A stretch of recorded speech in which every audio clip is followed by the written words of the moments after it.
It has to be the winner of the photojournalism category. It's a striking picture that keeps you looking and starts you thinking. And it's been created in a very imaginative way, specifically to tell a story, which is the impact on wildlife of the new impenetrable 30-foot border wall, which is being built right now between Mexico and the US. And what Alessandro has done is project an image onto the wall of a wild jaguar, which is one of many that he's been photographing with camera traps on the Mexican side of the border. And it's probably one of the jaguars that previously would have been able to cross over into Arizona.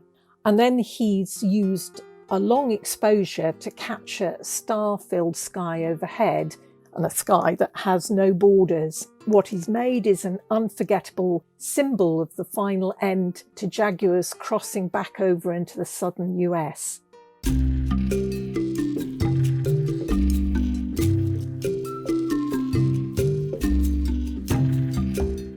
So many pictures in Wildlife Photographer of the Year give you hope that there's a rich and beautiful world out there still. But this one has a very special feel to it. It's almost a Rousseau-like scene. It's a woodland, but with palm trees and fan palms. And there's an elephant reaching up with its trunk gently to pluck leaves off a branch. All of it lit by the low evening sun. And then when you read the caption, you discover that the setting is the Gorongosa National Park, which is Mozambique's incredible restoration project, which followed the decimation in the Civil War and after the Civil War of the park's wildlife, and in particular elephants, which were hunted for meat but also for ivory. And today the population is definitely recovering and is now up to about 650 elephants. In fact, the photographer describes it as one of the most inspiring conservation projects on the planet.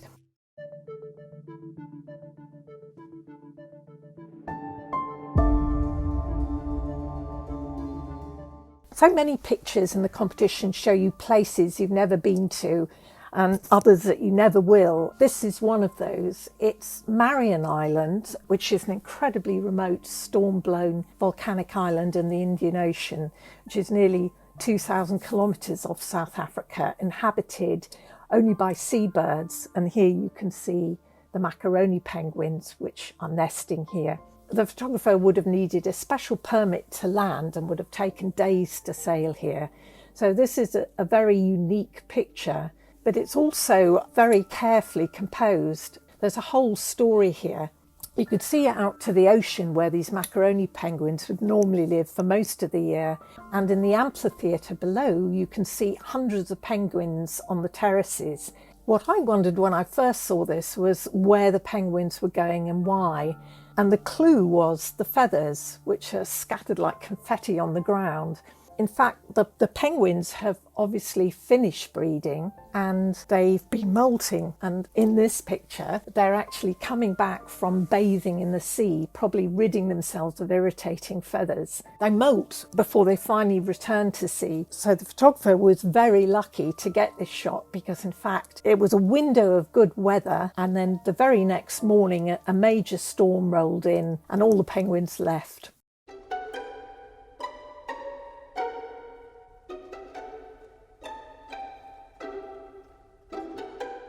This was most definitely a lucky encounter, but the luck actually came from observation and being in the right place long enough, and with the skill to capture what in fact was very unexpected. The photographer was photographing red weaver ants when he realised that this ant had 8 legs and not 6 legs, which obviously as insects the ants had.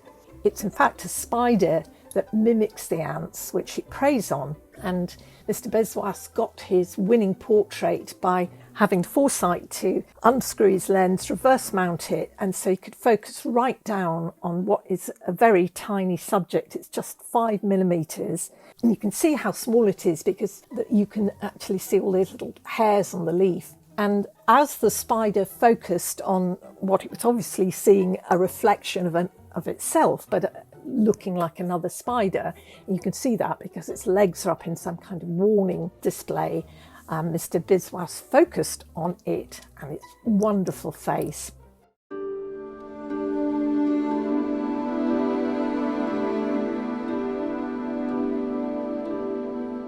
You can definitely look again and again at this interlacing weave of life forms. It's the winner of the plants and fungi category, and it really does have plants and fungi in it. The base is a tree. It's a Monterey cypress, which is found in the wild only on the California coast and only in this spot in the very clean air, are its branches so covered by this wonderful spongy orange algae and the really beautiful grey lace lichen. And that lichen is the combination of algae and fungus. And what makes it special is the wonderful framing by Zorica, so that virtually no sky is visible at any point and you just see the weave. And she's done also something very special, which is using the technique of focus stacking, which effectively means taking a rapid number of images at a series of focus points and combining them in one shot, so creating an image very much as the eye would see it if you were there, so you can look up and in and through and among the branches.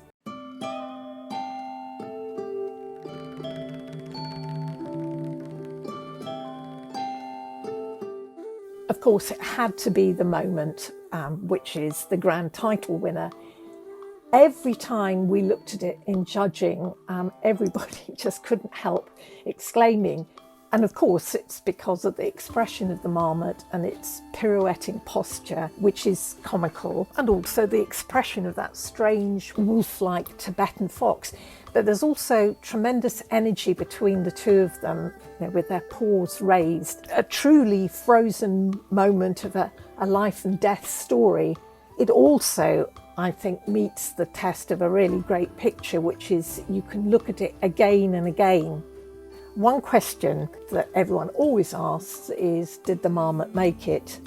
It didn't, but it did feed the Tibetan fox's very hungry family of cubs.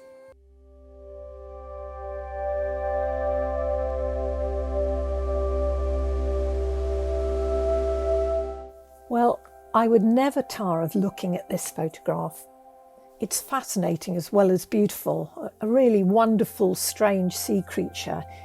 It lives out in the open ocean and it really is an ethereal drifter.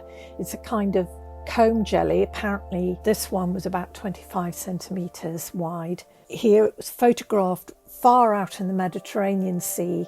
Those wing-like extensions are not wings. It's actually trawling for food with these strange, delicate, sort of vitreous nets, which it can fold in or out. And it also has long thread-like tentacles trailing behind, which it uses for catching tiny plankton as well as using those sticky nets. But what propels it are the hair-like beating oars along its iridescent combs. And that beautiful blue colour is a reflection of the blue Mediterranean sky. It's a truly exquisite creature, and I doubt if it's ever been photographed like this before, seen from above, relaxed, just going about its business, floating out on the waves.